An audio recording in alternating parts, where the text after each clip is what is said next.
brain today, or like? Yeah. For like, I'll pick them up for you guys too. Something they love the people that try it. Well, I don't want to switch out. What time? Yeah. If they're gonna give us a pseudo lunch list, it's kind of. It'll be a lunch list when we leave. Okay. So I'll pick it up, whatever you want. You can pre-focus the spot, but the manual focus is very different. Difficult to set a manual focus. So I have it set. You can move the focus point. So I have the autofocus point set right about there. So when it starts shooting, it should take an autofocus reading right at the shoot.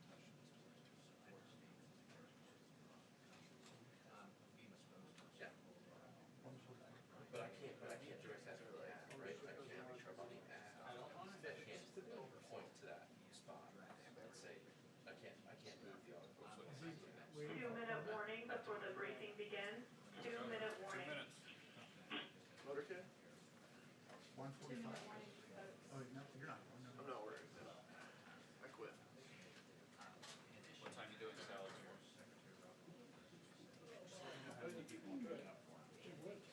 Yeah. That was why you did? Yeah, it's just us two now. Jonathan doesn't eat salads.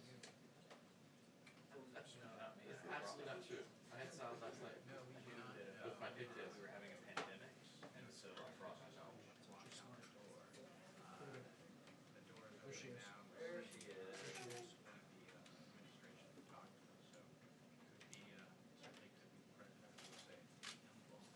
Are you standing?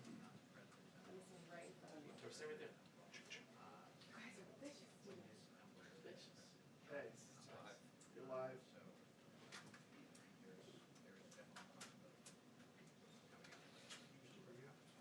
Good.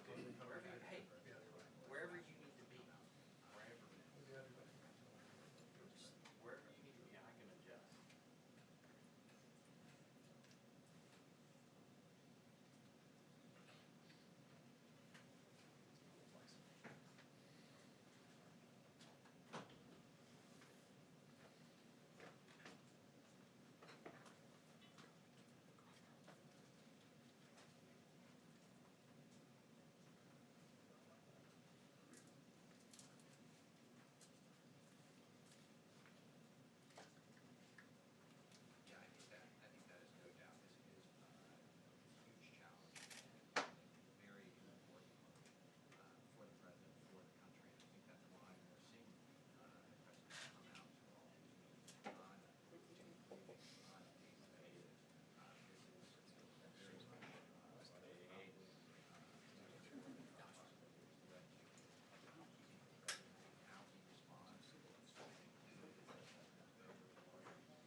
You always get the front row. You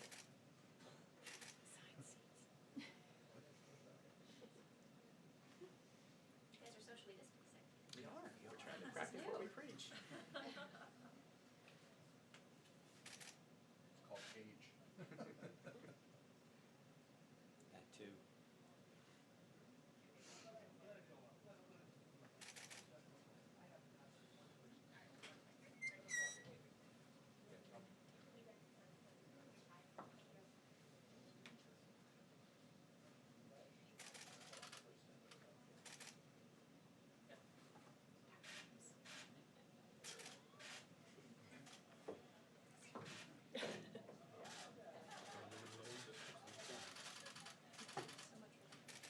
Trying to get it right. We still have them.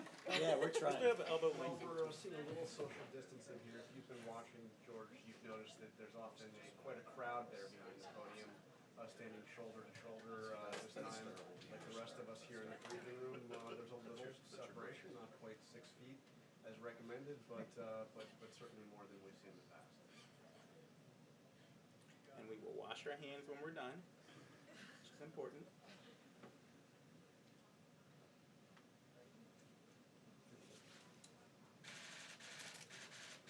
Thank you.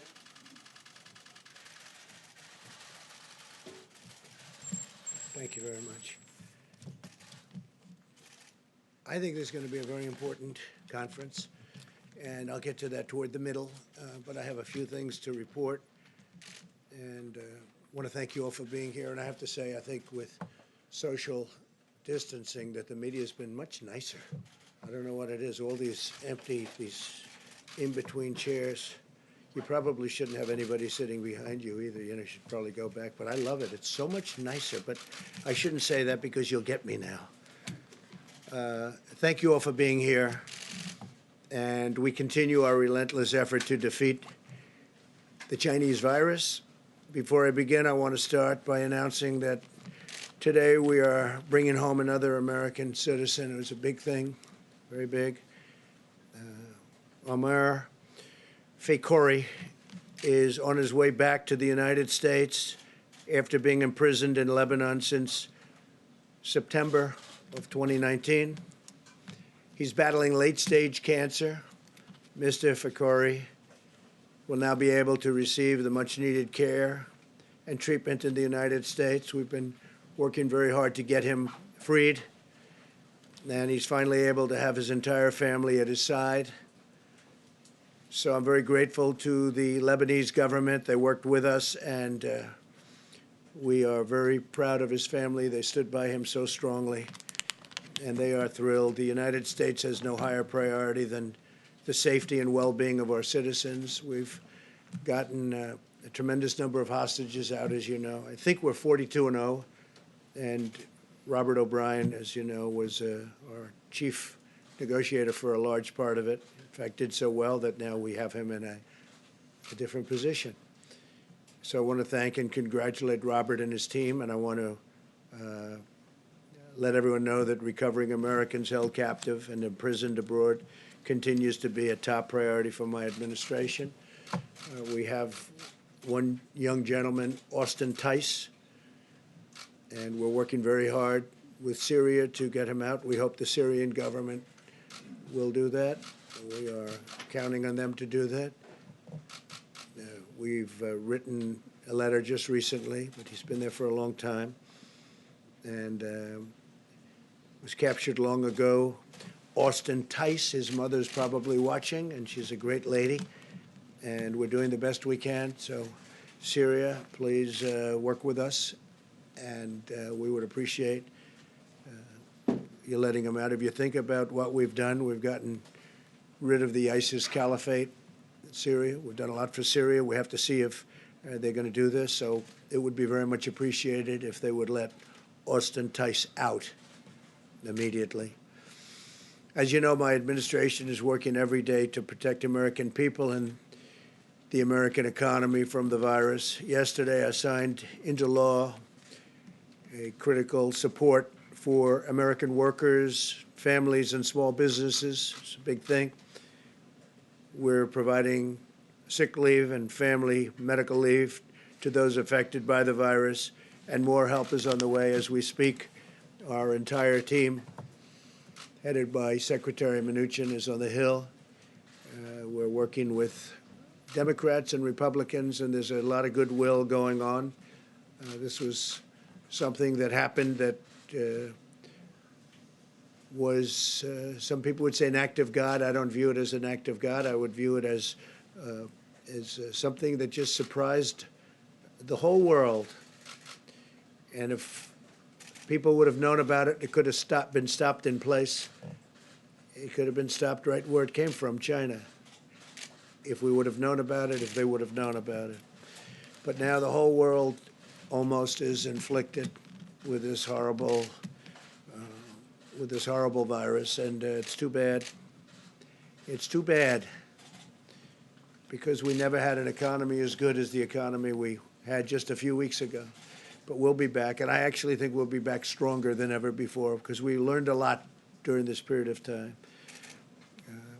I also just invoked the Defense Production Act to help facilitate distribution of essential supplies if necessary. We're working with Congress to provide major additional relief to the workers, small businesses, and the hardest hit industries. We want to make sure that everybody is able to continue on so that when we recover, all of these companies and these great businesses, both very, very small and very, very large, are not going to be broken up and you'd have to put them back together. That would take a long time because we really believe in, I believe in the V curve. I believe it's going to go, when this is defeated, this hidden scourge is defeated, I think we're going to go up very rapidly, our economy, and get back to where it was and beyond.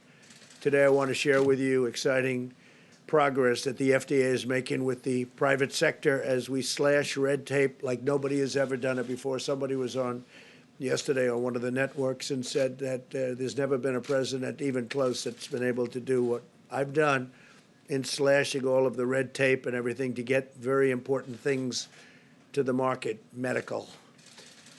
So we slash red tape to develop vaccines and therapies as fast as it can possibly be done, long before anybody else was even thinking about doing this. And as you know, earlier this week, we began the first clinical trial of a vaccine candidate for the virus, and that was launched in record time. It was just a few weeks, and that would have taken years to do, not so long ago. As we race to develop a vaccine, we're also pursuing antiviral therapies, and that's what really we're going to be talking to you about today. That's the purpose of being up here today. And to me, that's even more important. The vaccine, by its nature, you have to have long tests because you have to make sure what goes into somebody's body is not going to do destruction, do bad things. So you need long tests. And they're doing great with the vaccines, but it's still a long process. But the therapies are something we can move on much faster, potentially. And the treatments that will be able to reduce the severity or duration of the symptoms, make people better. Essentially, we're looking at things to make people better, or at the very earliest stages, they wouldn't even know they had it.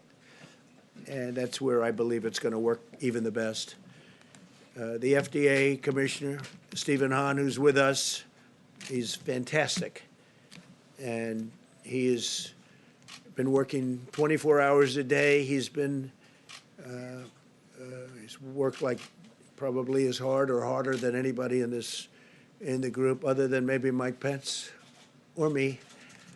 And what the FDA is doing is incredible. They've done things in times that were not even thinkable.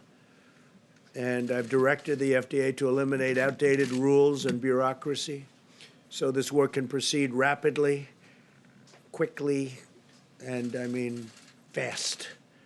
And we have to remove every barrier. There were a lot of barriers that were unnecessary. And they've done that to get the rapid deployment of safe, effective treatments. And we think we have some good answers. We'll find out very, very soon.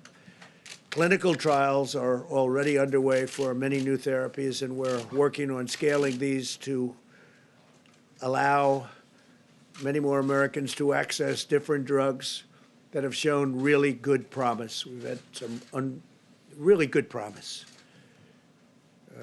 We will do so in a way that lets us continue to collect good data to know which medicines are safe and which medicines are working the best. We have a couple that we're in really good shape on, and that's for immediate delivery.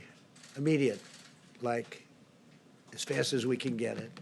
The FDA has also approved compassionate use for a significant number of patients. You know what that means. We're also reviewing drugs that are approved abroad or drugs approved here for other uses. And, you know, one of the things that I'm most proud of that I got was right to try. That's where somebody who's ill, somebody who's very sick, terminally ill usually, in past administrations, we signed this a year and a half ago, you wouldn't be able to even think about getting any of the drugs that may be showing great promise now. And they've been trying for many decades to get this approved. And it sounds simple, but it's not, because there's liability involved and lots of other things.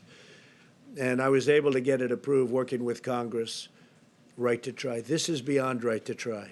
What we're talking about today is beyond right to try. Right to try has been, by the way, a tremendous success. People are living now that had no chance of living, where we take treatments that would, things that would have to go through years of a process. And if somebody was terminally ill, and I would say, why wouldn't they be able to try this? They'd go to Asia, they'd go to Europe, they'd go all over the world to try and find something. Or some people, if they had no money, would go home to die. They'd go home to die. They had no hope. Right to try has been an incredible success. But this is beyond right to try. If treatments known to be safe in Europe, Japan, or other nations are effective against the virus, we'll use that information to protect the health and safety of American people. Nothing will stand in our way as we pursue any avenue to find what best works against this horrible virus. Now, a drug called chloroquine, and some people would add to it hydroxychloroquine. So chloroquine or hydroxychloroquine. Now, this is a common malaria drug. It's also a drug used for strong arthritis. Somebody has pretty serious arthritis. Also uses this in a somewhat different form. But it is known as a malaria drug, and it's been around for a long time, and it's very powerful. But the nice part is it's been around for a long time.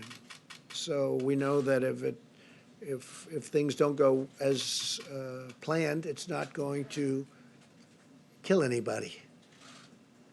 When you go with a brand new drug, you don't know that that's going to happen. You have to see, and you have to go long test. But this has been used in different forms, very powerful drug in different forms. And it's shown very encouraging, very, very encouraging early results. And we're going to be able to make that drug available almost immediately. And that's where the FDA has been so great. They've gone through the approval process. It's been approved. And they did it. They took it down from many, many months to immediate. So we're going to be able to make that drug available by prescription or states. I spoke with Governor Cuomo about it at great length last night. And he wants to be right on he wants to be first on the line. And so I think that's there's tremendous promise based on the results and other tests. There's tremendous promise. And normally the FDA would take a long time to approve something like that, and it was approved very, very quickly, and it's now approved. By prescription, individual states will handle it. They can handle it. Doctors will handle it. And I think it's going to be great. Then we're quickly studying this drug, and while we're continuing to study it, but the studying is going to be also done as it's given out to large groups of people, perhaps in New York and other places. We'll study it there. There are promising therapies produced by Gilead, and that's remdesivir, and that's a drug used for other purposes that's been out and it's had very good results for other purposes, but it seems to have a very good result having to do with this virus. And that drug also has been approved, or very close to approved in that case, by the FDA. And I can't tell you how much we appreciate what the FDA, these people are incredible patriots, and the job that Stephen Hahn is doing, Dr. Hahn, who's one of the most respected doctors in the country, by the way, where we took him. I said, "You sure you want to do this?" Now, we didn't know that this was going to be in the playlist, what happened here, but he really has stepped up to the plate. Wherever you are, where is he? You really have. I shake his hand, but I'm not supposed to do that. get in a lot of trouble if I did that. But he's been fantastic, and I thank you, Doctor. He's going to speak right after I'm finished. So, Regeneron again, is a company that's done fantastically well, as I understand, with Ebola and some other things. Great company, and they're looking at some very promising events also. So you have remdesivir, and you have chloroquine and hydroxychloroquine. So those are two that are out now, essentially approved for prescribed use.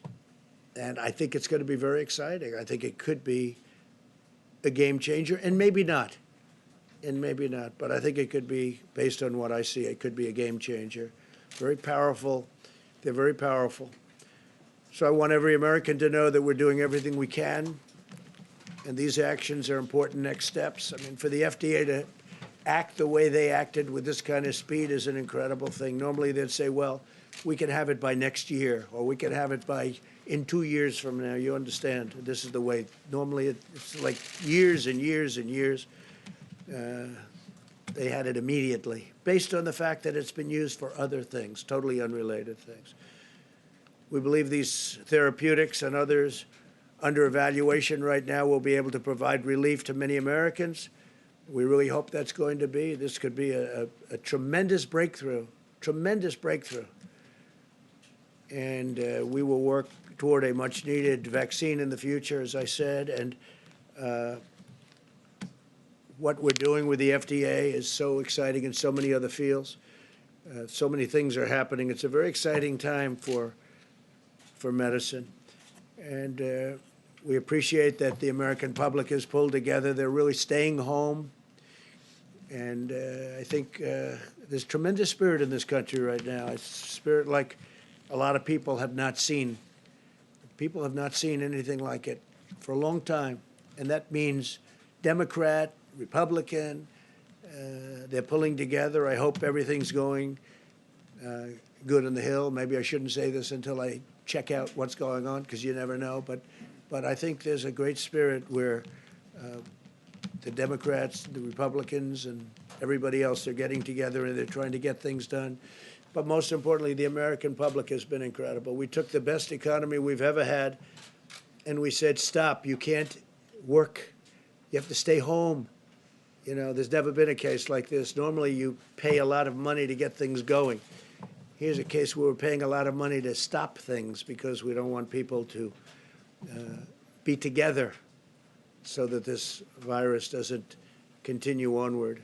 So there's never been anything like this in history. There's never been. Nobody's ever seen anything like this. But we're doing the right thing. We have to get rid of. I mean, our big war is it's not a financial war. It's a war, and it's a medical war. We have to win this war. It's very important. With that, I'd like to just introduce Dr. Stephen Hahn. And again, I'd like to send back with Stephen our thanks to all of the people working in the FDA who are fantastic, talented people. We appreciate it very much, everything you've done, especially the speed that you got these two elements, these two very important drugs passed. Thank you very much. Thank you, Stephen. Thank you, Mr. President. I want to thank you for your leadership during this coronavirus outbreak, and thank you for the kind words about the FDA staff. We have 10,000 scientists, doctors, and others, and more than that, working around the clock to aid the American people in this fight against the coronavirus, and those words are very much appreciated, sir. Thank you. So before the President nominated me and I was confirmed as Commissioner of Food and Drugs, I was a cancer doctor. And I've sat across from countless number of patients and had to talk to them about their diagnosis and their treatment. And one thing that was really important is to provide hope. I have great hope for how we're going to come out of this situation. What's also important is not to provide false hope, but to provide hope. And as a doctor, that's the way I come to this. I'm speaking now to the American people as Commissioner of Food and Drugs, but that part of me has not left. Just look at the way the American people have responded to our calls for mitigation, for social distancing. The American people have great resiliency, and I am so incredibly proud of how the American people have responded. As the President mentioned, he asked us to be aggressive, to break down barriers to innovation, and to accelerate the development of life-saving treatments. And we're doing that at the FDA. The FDA is committed to continuing to provide regulatory flexibility and guidance. But let me make one thing clear. FDA's responsibility to the American people is to ensure that products are safe and effective. And yet we are continuing to do that. Our folks and their tremendous professionals are working day and night to do this.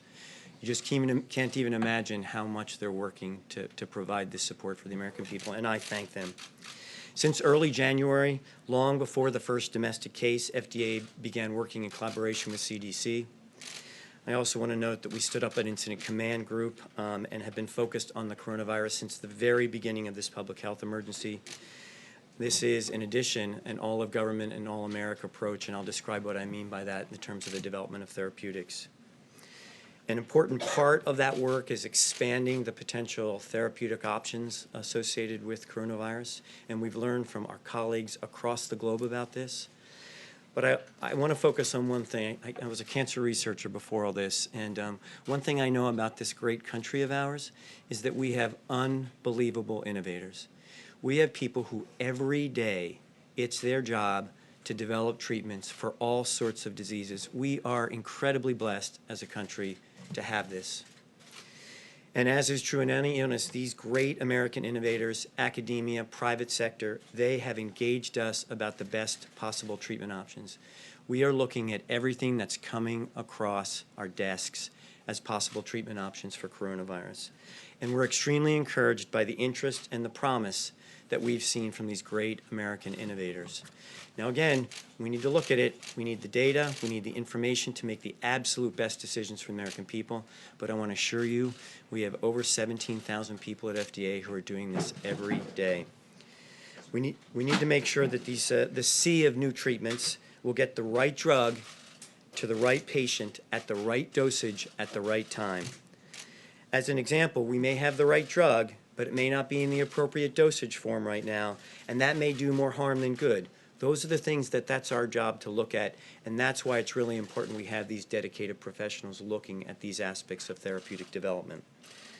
At the same time, we're also working through different mechanisms to actually get drugs into the hands of providers and patients. The President mentioned this, but one of the mechanisms is called compassionate use. Let me just tell you about this. If there's an experimental drug that's potentially available, a doctor could ask for that drug to be used in a patient. We have criteria for that and very speedy approval for that. The important thing about compassionate use, and that's what the President meant, this is even beyond right to try, is that we get to collect the information about that.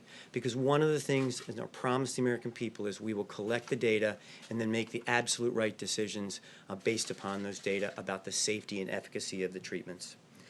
We are working expeditiously, and we are working to make sure that these products are as safe and effective as they possibly can be. Let me tell you about a few things that we're currently working on. And this is a plan that was developed with many of the people at this table, our infectious disease experts on the task force. In the short term, we're looking at drugs that are already approved for other indications.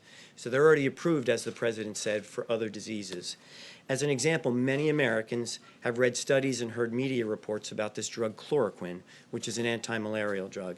It's already approved, as the President said, for the treatment of malaria as well as an arthritis condition. That's a drug that the President has directed us to take a closer look at as to whether an expanded use approach to that could be done to actually see if that benefits patients. And again, we want to do that in the setting of a clinical trial, a large, pragmatic clinical trial, to actually gather that information and answer the question that needs to be answered and asked and answered. Let me give you another example. There's a cross-agency effort about something called convalescent plasma. This is a pretty exciting area. And again, this is something that we have given assistance to other countries with as this crisis has developed. So FDA has been working for some time on this. If you've been exposed to coronavirus and you're better, you don't have the virus in your blood, we could collect the blood. Now, this is a possible treatment. This is not a proven treatment. Just want to emphasize that. Collect the blood, concentrate that, and have the ability, once it's pathogen-free, that is virus-free, be able to give that to other patients, and the immunoglobulins, the immune response, could potentially provide a benefit to patients. It's another thing that we're looking at. Over the next couple weeks, we'll have more information that we're really pushing hard to try to accelerate that. That's in the sort of more medium short term, and that'll be a bridge to other therapies that will take us 3 to 6 months to develop. And this is a continuous process. There is no beginning and end to each of this. This is, we're pushing this through. The other great thing about the great innovators of America, some of them tell us it's taken us years to develop therapies. They're looking at pushing that to the months period of time. And we're trying to provide them the regulatory flexibility, but at the same time the scientific oversight to make sure that gets done in the best way possible for the American people. The President mentioned that there is a vaccine trial currently being performed. It's a phase 1 trial, so it's the earliest study that gets done. We expect that to take 12 months to get to completion, to actually a time where we could approve a vaccine. But these are all things to bridge to the prevention part of this with a vaccine. It's exciting work, and the President is right. This is record time for the development of a vaccine, and impressive public-private partnership. The FDA's efforts to facilitate the development of these products are focused on ensuring timely access while also meeting the agency's world-respected gold standard, relying on strong data from clinical trials to determine if an experimental or an off-the-shelf drug that's used for something else can safely and effectively treat patients. We want to assure the American people that FDA is all hands on deck, as the President mentioned, these efforts, and continue to work with interested sponsors to help expedite the work. We remain steadfast in helping to foster the development of safe and effective therapies for COVID-19. Thank you. Thank you, Doctor. Thank you very much. Mike? Talk about the masks. Thank you, Mr. President. The White House Coronavirus Task Force met this morning, and on this very first day of spring, we continue to make steady progress toward President Trump's objective not only to marshal all the resources of the federal government, every state government, every local health official, but also to harness the power of the American private sector, and activities over the last day reflect all of those priorities. Yesterday, the President spoke with America's top physicians and nurses and garnered helpful insights about how we can best serve those who are serving Americans that are dealing with the coronavirus. We also had a productive call with over 5,000 state and local officials explaining the federal government's approach and our strong and seamless partnership with all 50 states and the territories. Last night, as you heard, the President signed the Family First Coronavirus Response Act, which provides free coronavirus testing, paid sick leave, family leave for caregivers, and food assistance for the needy, among a broad range of benefits. And today, as the President indicated, we expect that the Senate will begin work on an economic relief package. Later today, the President and I will meet again in a teleconference with the nation's governors. We will meet at the National Response Coordination Center at FEMA and outline President Trump's decision to have FEMA take the lead in our national coronavirus response. Our nation's response through FEMA will be locally executed, state managed, and federally supported. On testing, we want the American people to know once again that testing is available in all 50 states and is becoming increasingly available literally every hour of the day. Because of the public-private partnership that the President initiated several weeks ago with major commercial labs, I'm pleased to receive a report today that tens of thousands of tests are being performed every day. And with the passage of last night's legislations, state and private labs are now required by law to report all coronavirus testing directly to the CDC, which will give the American public and also give our researchers timely and important information. It's important for every American to remember that if you don't have symptoms, you don't need to get a test. We want to make sure that testing is available for people that are experiencing symptoms or have a genuine concern about having been exposed to someone with the coronavirus.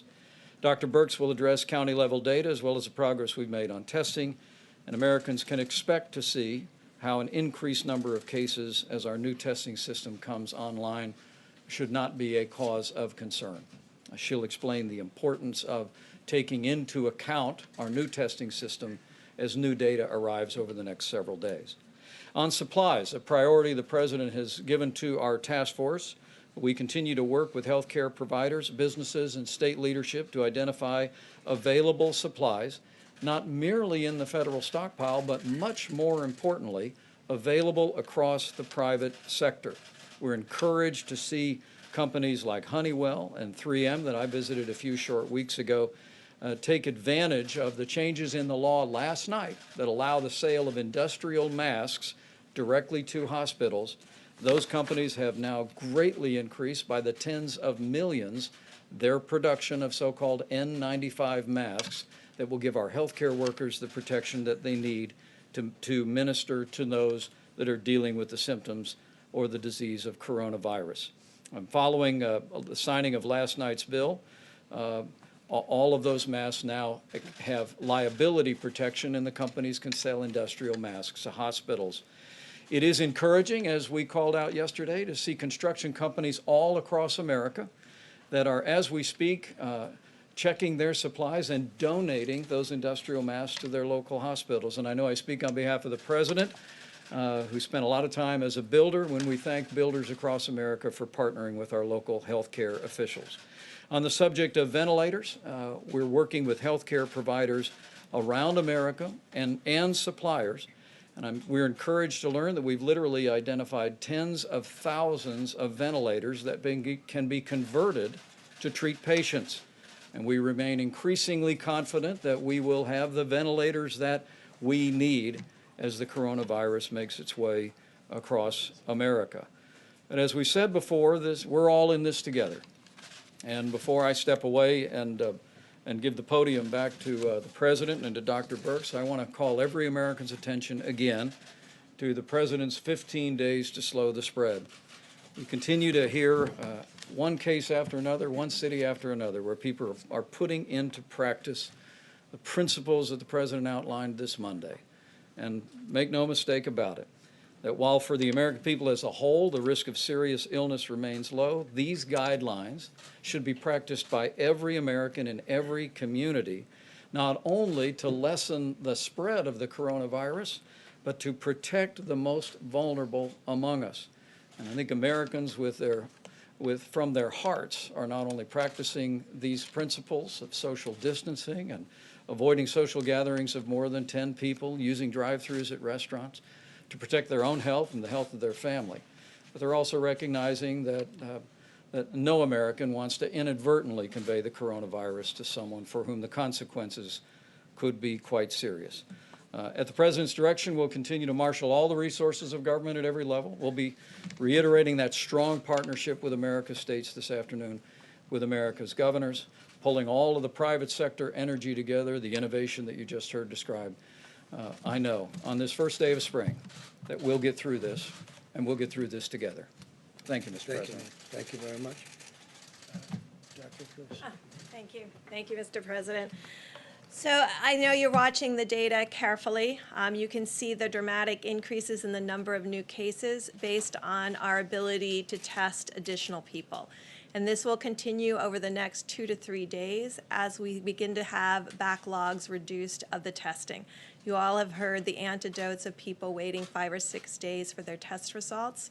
We are moving through all of that as well as testing individuals. I really want to applaud the frontline healthcare workers, the nurses and the doctors and the testers that have really prioritized, and the American people who have prioritized those with symptoms.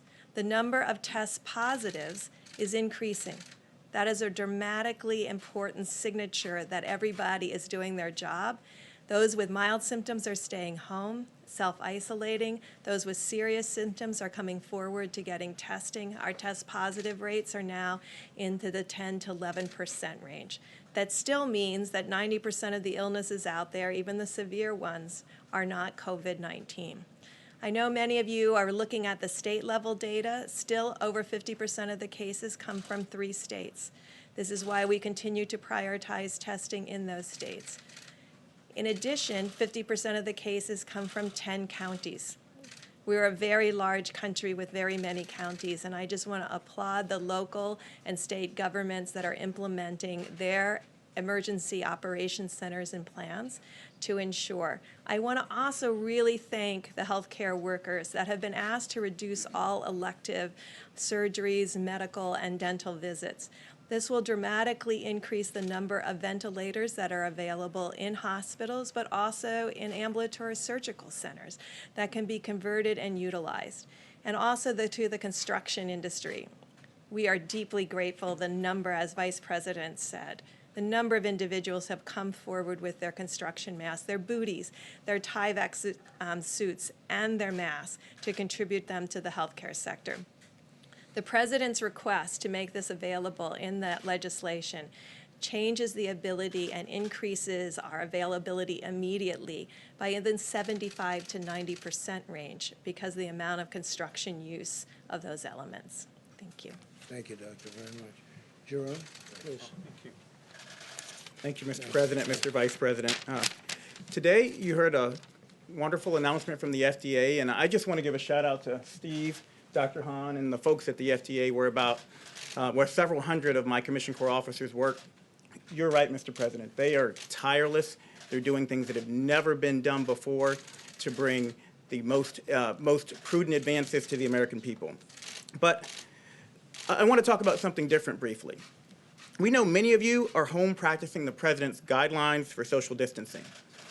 But one thing we should all consider, especially our millennials and Gen Z, is donating blood. As an anesthesiologist who still practices at Walter Reed taking care of our wounded warriors and our soldiers, I know donated blood is an essential part of caring for patients, and one donation can save up to 3 lives. Blood centers are open now and in need of your donation.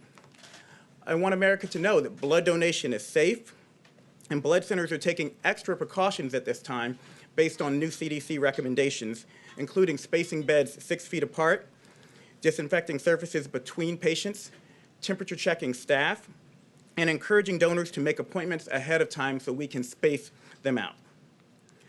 Social distancing does not have to mean social disengagement. So give blood today. You'll feel good about it, and you'll be helping your country and your community during this crisis. And you might even save a life. Thank you, Jerome. Thank you. Yeah, please. Go ahead, Jim. Mr. President, switching to the efforts to boost the economy with the measures before Congress, will you guarantee that the money, the billions, the tens of billions of dollars, hundreds of billions of dollars even, that's going to go to these industries will not go to executive bonuses or to more stock buybacks? Well, we don't want that. In fact, some companies, as you know, did stock buybacks, and I was never happy with that. It's very hard to tell them not to, but I would tell them not to. I would say I don't like it for that reason. Some did, and it turned out that they could have waited a long time. It would have been much better off if they did. You can make it a condition of the bill. You can say that none of this money can go for that. I wouldn't mind making, it takes many, many people in this case to tango. But as far as I'm concerned, that conditions like that would be okay with me. John? Mr. President, if I could, a question for you and then a question for Dr. Hahn. You enabled, I guess is probably the best way to put it, the Defense Production Act yesterday, but you didn't pull the trigger on it. No, because we hope we're not going to need that. You're getting a lot of calls on Capitol Hill from the Democratic leadership to pull the trigger on it. Why, what's the rationale for not doing it? First of all, governors are supposed to be doing a lot of this work, and they are doing a lot of this work. The federal government's not supposed to be out there buying vast amounts of items and then shipping. You know, we're not a shipping clerk. The governors are supposed to be, as with testing, the governors are supposed to be doing it. We'll help out, and we'll help out wherever we can, and we can buy in volume, and in some cases, great volume. With the masks, as an example, which were really a problem. We have helped out, and there are right now millions of masks being made. But this is really for the local governments, governors, and people within the state, depending on the way they divide it up. And they'll do that, and they're doing a very good job of it. Where you have a problem with ventilators, we're working very hard trying to find. Nobody in their wildest dreams would have ever thought that we need tens of thousands of ventilators. This is something that's very unique to this, to what happened. Under what conditions would you put the Defense Production Act into action? Well, if we were desperately in need of something, And we frankly will know about that very shortly. We want to be ahead of, we don't want to do it as it happens, but before it happens. We're going to know a lot over the next 2 or 3 days. We'll know a lot. For Dr. Hunt.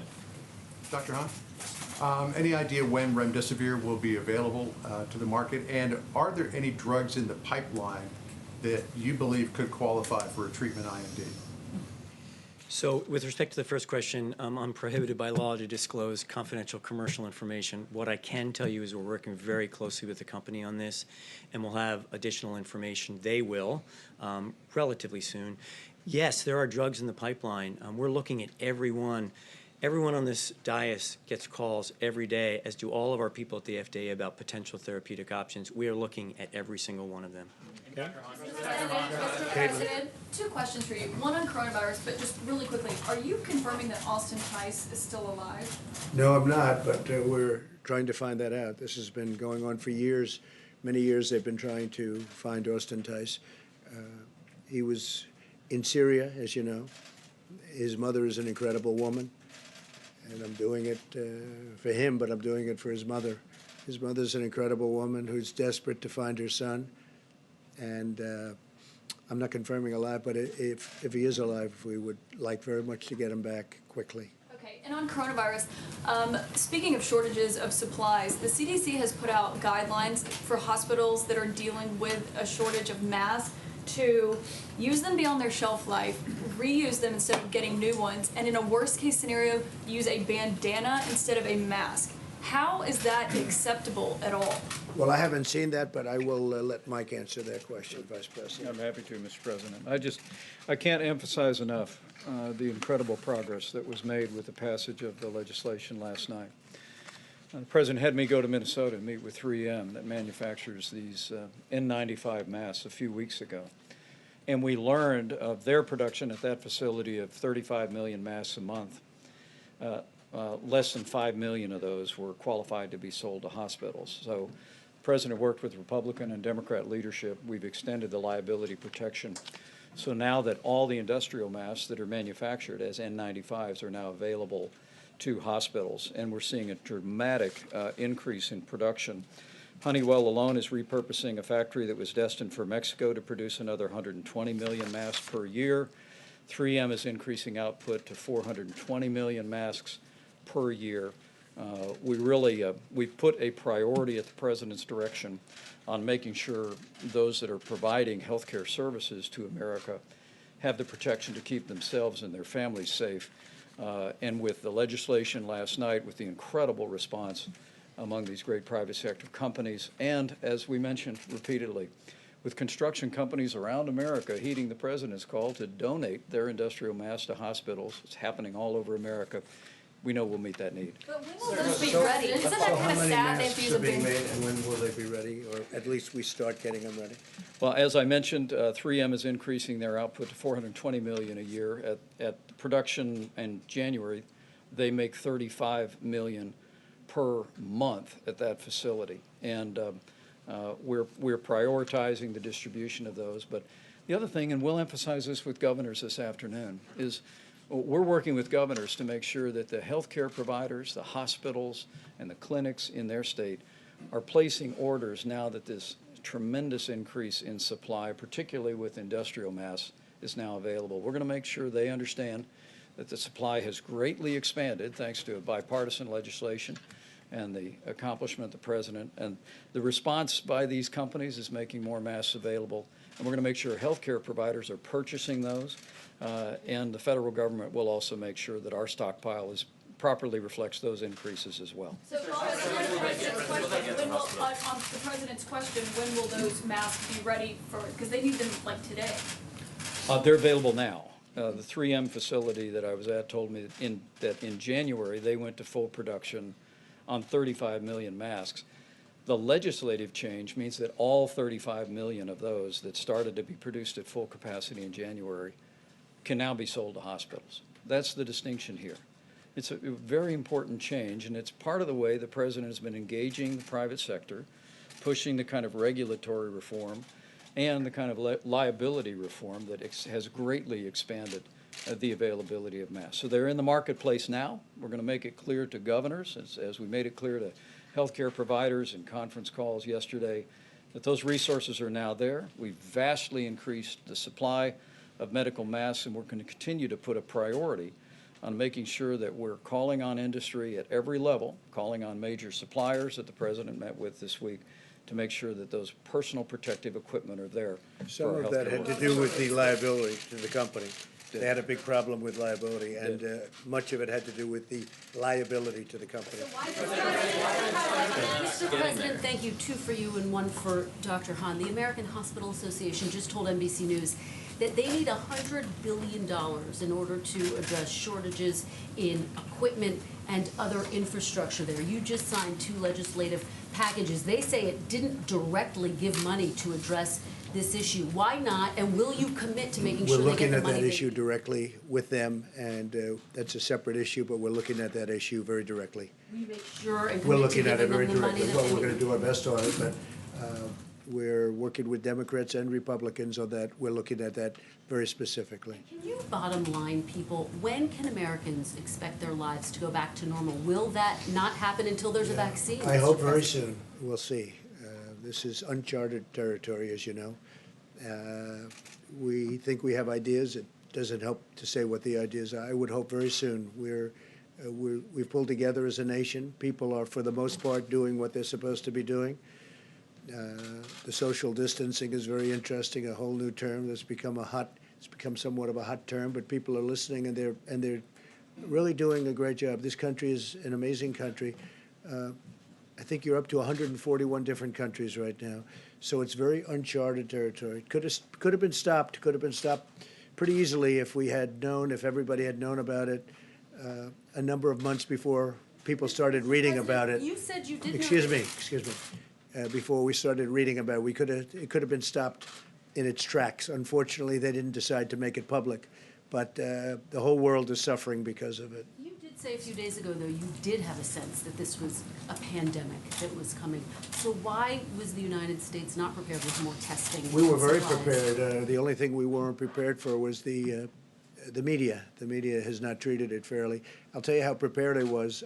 I called for a ban from people coming in from China long before anybody thought it was. In fact, it was your network.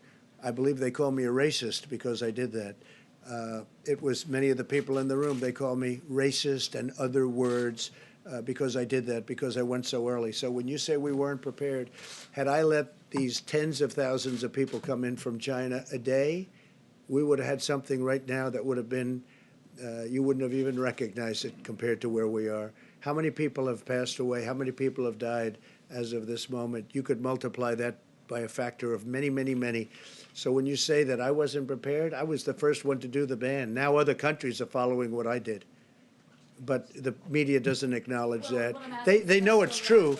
They know it's true, but they don't want to write about it. Yeah, go ahead. One for you and then one for the medical professionals. I wanted to just follow up on John and Caitlin's question. So it's not just masks. Doctors are saying now that they are desperate for other personal protective gear, gloves, other equipment. Governors are saying that they don't have access to respirators and they're terrified. What is your reticence about invoking the Governors are Defense supposed to Production get Act? it, the states are supposed to get it, but we're helping the states. Well, look, for years they bought them, and now all of a sudden they're coming to the federal government. We're working with the states, we're working with the governors, we're working with everybody. The relationships are great. One of the things that happened this morning, I spoke with Mickey Arison of Carnival Cruise Lines, and he's going to make ships available. So in addition to the big medical ships that you have coming, if we should need ships with lots of rooms, they'll be docked at New York and Los Angeles and San Francisco, different places. So I want to thank Mickey Arison. That's Carnival Cruise Lines. But I mean, personally, what is your reticence about invoking the Defense Production Act? I've done it. But you've said that you don't I've done want it, to yeah. invoke it. If we find that we need something, that we will do that. And you don't know what we've done. You don't know whether or not we've ordered. You don't know if we've invoked it. You don't know what's been ordered, what's not By been your ordered. tweet last night, I can you only said tell you you that, as an example, masks. Nobody ever heard of the number of masks that's been ordered. They're being made now, and many are available now. But people, I think, in the media probably don't know that. Go ahead, behind it. Thank you. Could you explain the gap for the American people and what you're saying here today about there being tens of thousands of tests available, about how there being a huge amount of masks available, and what we're seeing on the ground, which is really the opposite of that. People are saying that they can't get tested even when they have symptoms. People are saying that doctors are telling us they don't have access to vital equipment. Can you explain that gap? Well, I cannot explain a gap. I'm hearing very good things on the ground, and we're dealing with, they had to ramp up. They had an obsolete system, and they had a system simultaneously that was not meant for this. It wasn't meant for this. Nobody knew there'd be a pandemic or an epidemic of this proportion. Nobody's ever seen anything like this before. I can tell you that what we're doing is we're working with local governments, with states, governors, even mayors, on getting them to be able to get what they need. And the system is starting to work out very well. But we had to break a system, like breaking an egg, because the system we had was obsolete and didn't work. And that was a system we inherited. And now we have something that's really been very good and certainly going to be great for the future, too. Yeah, please. Mr. President, there seems to be a backlash building among congressional Republicans and then your supporters about a corporate bailout. In particular, Senator Mike Braun said that this could harken back to 2008, where we're picking winners and losers, and he indicated that he and some of his colleagues may not be comfortable with that. What do you say to that? Well, we don't want to pick winners and losers. We want everybody to benefit. We want, I think, more than anything else, the workers to benefit. And sometimes for the worker to benefit, you have to go through the company because they have thousands of workers. And if the company goes out of business, no fault of their own, those workers aren't going to be able to receive a check. So look, our ultimate goal are the people. Our ultimate goal are the great people of this country. And we will have things worked out, I think, that are going to be very well. It's a very complex formula. You understand that. It's very complex, but it's working out. I think it's going to be very well. I think we're going to have pretty uniform support for it. Please. Mr. President, we're hearing the State Department is going to put out an advisory telling Americans not to travel overseas at all. Are you putting in an overseas travel ban? We're speaking with the State Department later. I can't say right now because I haven't had the meeting yet. Thank you, President Trump. I wanted to ask Dr. Hahn about today's announcement, if I could. Yeah, please. Dr. Hahn, thank you so much. I wanted to ask about Remdesivir, I hope I pronounced that correctly. Can you say, is it currently approved for use on the virus? So Remdesivir, and it's a drug made by Gilead, that's been in the press.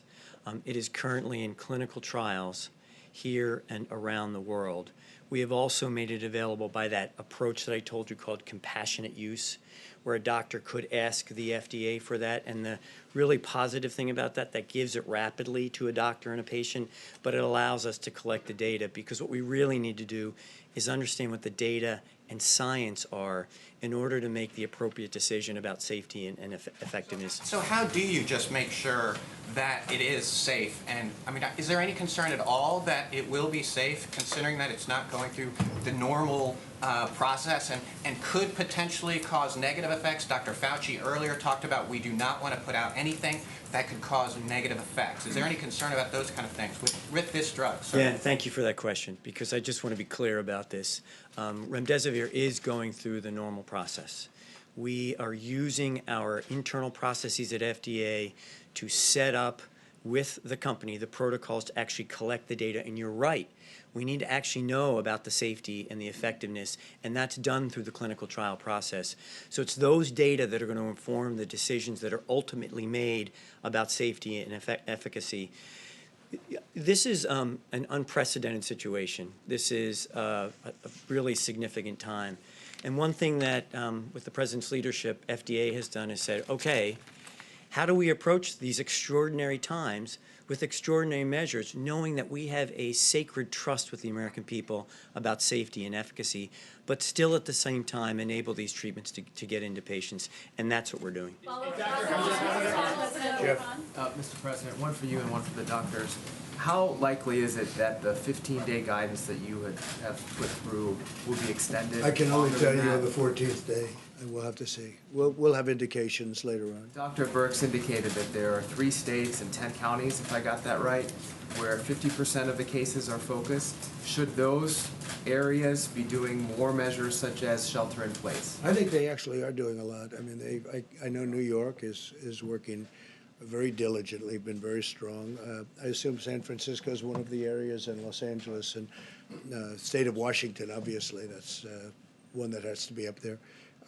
They're all working very hard to quarantine, or words just about the equivalent of quarantine. What is your plan, sir, for government workers? Are you moving for the government as well to start doing more teleworking? We are, and we're using the medical term of telemedicine, and it's been incredibly busy and really, where people don't have to, I mean, some people can't do it anyway. They can't get up, they can't see a doctor. But we're using this, and it's been telehealth, different names, and I will tell you that it's been really successful. It's helped a lot of people out where they don't have to, and they can't, and even from a safety reason, if they are positive, if they are feeling poorly, they can't do it, or we don't want them transmitting anything to anybody else. Mr. President, if I could, on China, they reported for the first time since the outbreak no new cases over a 24-hour period.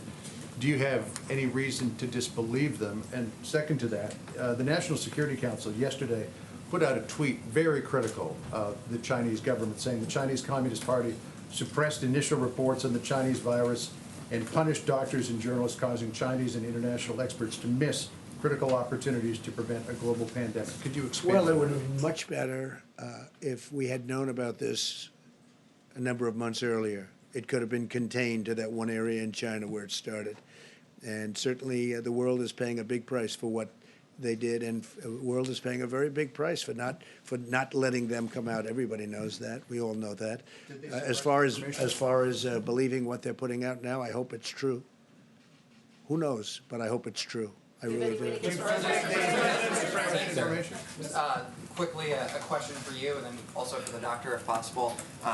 You've been talking about China quite a bit, and you've been talking about the Chinese virus, how if you had heard about this on day one and had more information, possibly you could have stopped it. Big difference. Are you thinking about any types of repercussions for China, and are you also rethinking sort of the supply lines for our manufacturing industry? I don't want to comment on that right now.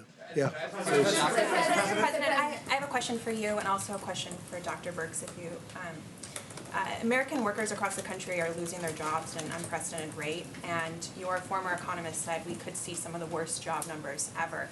Is the government prepared to see this spike in unemployment? Worst case scenario, you would have terrible job numbers. If we can get this thing wrapped up and finished earlier, things will go very nicely.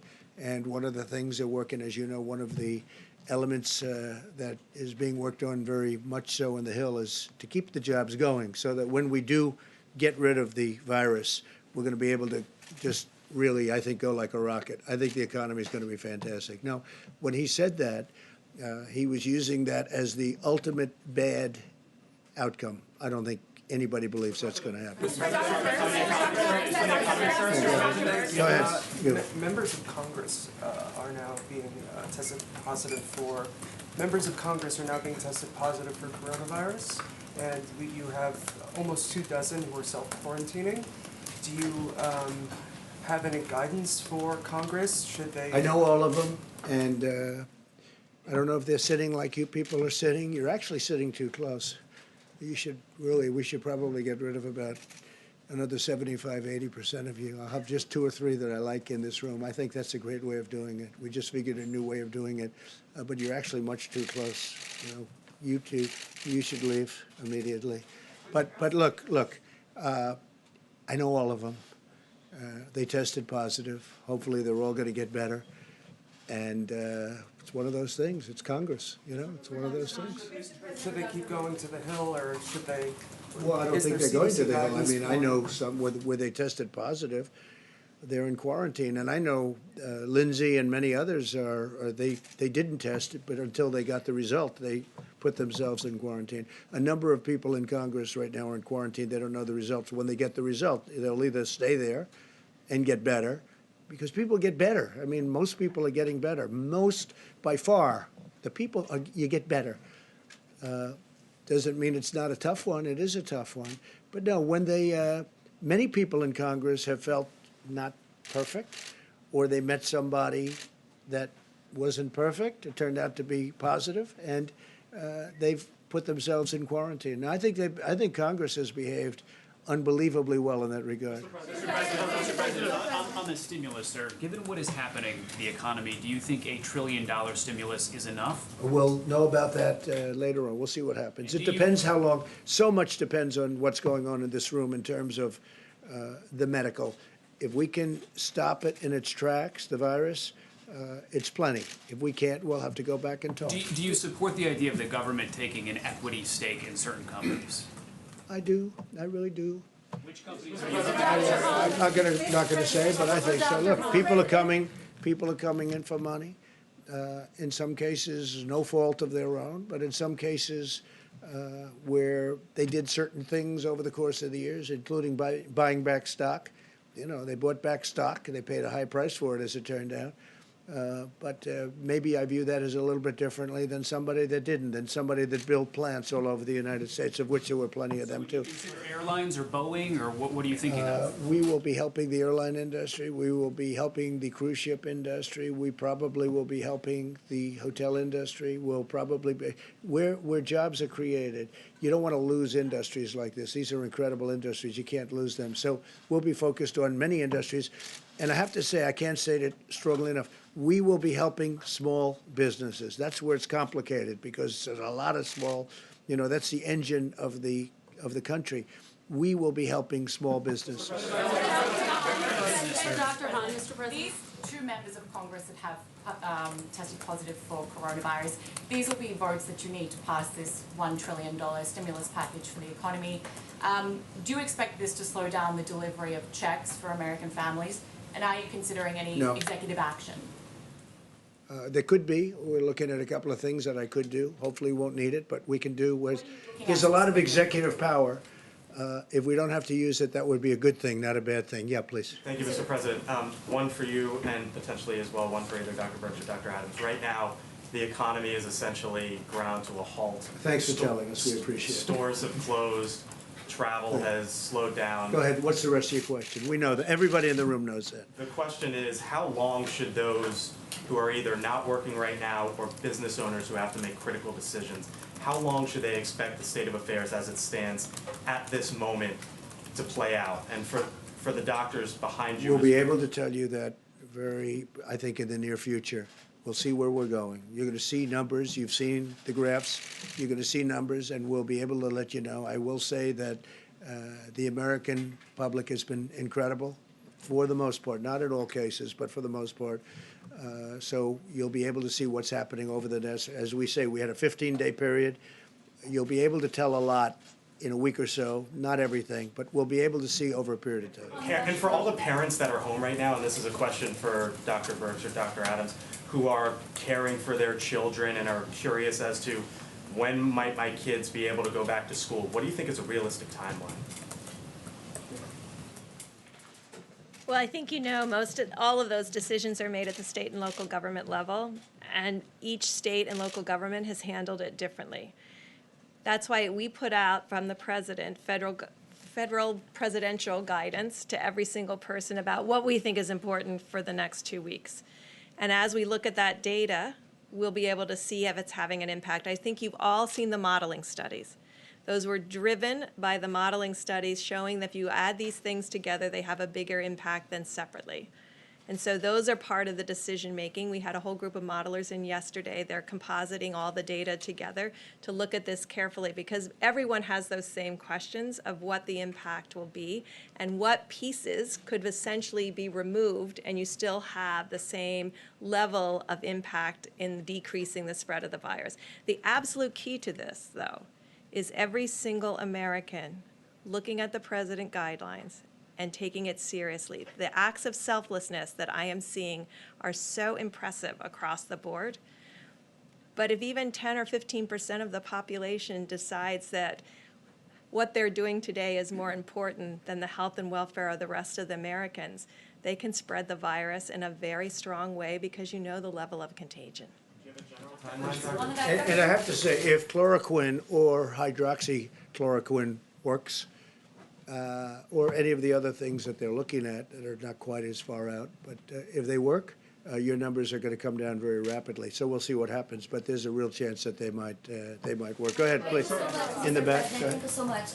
What is your message for some leaders in Latin America, like the president of Brazil, who just on Sunday was taking photos with supporters and encouraging mass demonstration? And just yesterday, the president from Brazil said that we should not be surprised if we see him in the next few days in a crowded subway in São Paulo or in a bus in Rio, because he is the president and should be with the people. What do you think about that, and what is your message? Well, he's a friend of mine, number one, and number two, we had dinner the other night, and everybody said he was positive, and he wasn't positive. He tested negative, so that was I was quite happy when I heard that. But I have no message for him other than he's doing a good job in Brazil. He's doing a good job in Brazil, and he's very popular. How about encouraging mass demonstration at this moment? I can't tell you about that. I don't know about that. I have not heard that. He's doing a very good job. Brazil was very troubled before he got there, and the people love him, and he's popular. I think he's doing a very good job. Mr. President, there are Americans who were traveling abroad who were essentially stuck, unable to come home. We spoke to a group of 10 women who, Americans. 10, Where? Well, we spoke to 10 American women who were in Morocco, for instance. All the flights have been canceled. Their hotel is shutting down. They literally have no place to stay and no way to get home. They are asking you, they're asking the administration, the U.S. government for help. What can be done? We know about it. We have groups. We have a group of young people in Peru, and we're working on taking care of that with the military. So military evacuation? Yeah, we're looking to take, no, not evacuation. We're trying to get them out, and, they got caught. They were late with their flights. We gave them a period of time. They didn't make it, but we're looking to get them out with military, probably through the military. We have a group of young people, I think young men or young people, could be women also with them, from Alabama, the great state of Alabama, and they're in Peru, and we're working on that right now, trying to get them out. It's a large group. It's about 300.